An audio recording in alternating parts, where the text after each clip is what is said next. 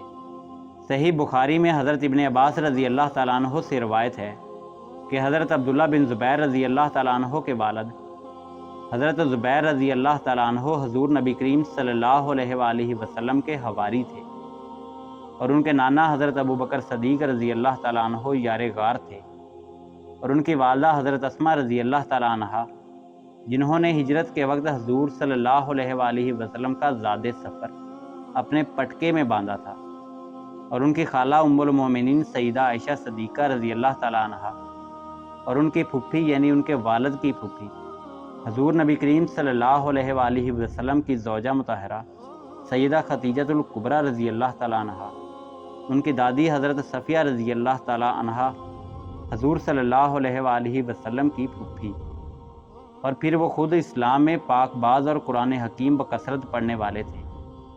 صحیح بخاری میں ہے حضور نے خود حضرت عبداللہ بن زبیر رضی اللہ تعالیٰ عنہ کو گٹی دی تھی۔ حضرت عبداللہ بن زبیر کی والدہ فرماتی ہیں کہ جب ہجرت کر کے مدینہ منورہ آئیں تو ان دنوں حضرت عبداللہ بن زبیر ان کے پیٹ میں تھے۔ پیدا ہوئے تو وہ بچے کو لے کر سرکار کی خدمت میں حاضر ہوئیں۔ آپ نے ان کو اپنی گود میں لیا، کھجور منگوائی اور اس کو اپنے منہ میں چبا کر حضرت عبداللہ کے منہ میں ڈال دیا، اور پھر آپ کے تالو پر وہ کھجور ملی اور ان کے لیے برکت کی دعا کی، اور یہ پہلے بچے تھے جو اسلام میں ہجرت کے بعد مہاجرین میں پیدا ہوئے۔ صحیح مسلم میں حضرت اسماء رضی اللہ تعالیٰ عنہ کی روایت میں یہ اضافہ ہے کہ پھر حضور نبی کریم صلی اللہ علیہ وآلہ وسلم نے ان کے سر پر ہاتھ پھیرا، ان کے لیے دعائے خیر کی اور ان کا نام خود عبداللہ رکھا۔ پھر جب وہ 7 یا 8 سال کے ہوئے تو حضور سے بیعت کرنے کے لیے حاضر ہوئے۔ حضرت زبیر بن العوام رضی اللہ تعالیٰ عنہ نے ان کو ایسا کرنے کا حکم فرمایا۔ حضور صلی اللہ علیہ وآلہ وسلم نے ان کو اپنی طرف آتے دیکھ کر تبسم فرمایا اور پھر ان سے بیعت لی۔ اس حدیث میں حضرت عبداللہ بن زبیر کے بہت سے مناقب ہیں۔ یہی وہ تھے جو سب سے پہلے حضور نبی کریم صلی اللہ علیہ وآلہ وسلم کے پیارے نواسے امام علی مقام امام حسین ابن علی علیہ السلام کے شانہ بشانہ یزید ابن معاویہ کے خلاف کھڑے ہوئے۔ حضرت عبداللہ بن زبیر رضی اللہ تعالیٰ عنہ 27 رجب سن 60 ہجری کی رات ہی مدینہ چھوڑنے کی غرض سے اپنے گھر سے نکل پڑے اور مقام فرا کی طرف چل پڑے۔ ان کے ساتھ ان کے بھائی جعفر کے علاوہ اور کوئی شخص نہ تھا۔ تعقب کے خوف سے انہوں نے عام راستہ اختیار نہیں کیا اور مکہ کی طرف روانہ ہو گئے۔ جب صبح ولید کو پتہ چلا تو ان کے تعاقب میں اس نے کچھ افراد کو بھیجا۔ مروان نے کہا کہ وہ مکہ کی طرف گئے ہیں۔ خادموں میں سے ایک خادم کو 80 سواروں کے ساتھ اس مقصد کے لیے روانہ کیا گیا کہ عبداللہ بن زبیر کو تلاش کر کے گرفتار کرو، لیکن وہ تلاش نہ کر سکے اور واپس آ گئے۔ دوسری طرف وہ لوگ اس دن حضرت امام حسین کو بھول گئے کیونکہ سارا دن تو عبداللہ بن زبیر کو ڈھونڈنے میں لگے رہے۔ جب شام ہوئی تو اس وقت امام حسین کو بلانے کے لیے کسی کو بھیجا، مگر آپ نے فرمایا صبح ہونے دو، اس وقت میں نہیں آ سکتا۔ لہٰذا انہوں نے اصرار نہیں کیا اور خاموشی اختیار کی۔ امام علی مقام امام حسین ابن علی علیہ السلام عجیب الجھن سے دوچار تھے۔ اگر وہ مدینہ میں مقیم رہتے تو بیعت کے بغیر کوئی چارہ نہ تھا، لہٰذا وہ 27 رجب سن 60 ہجری میں ہی ماں اہل و عیال مکہ مکرمہ روانہ ہو گئے۔ مکہ پہنچ کر شیب ابی طالب میں قیام فرمایا۔ ناظرین، اسی امید کے ساتھ اجازت دیجیے کہ آپ کو ہماری ویڈیو پسند آئی ہوگی۔ ملتے ہیں بہت جلد ایک نئی تاریخی تحقیقی اور معلوماتی ویڈیو کے ساتھ۔ دیکھتے رہیے دا مسلم گائیڈنس۔ اللہ رب العزت آپ کا حامی و ناصر ہو۔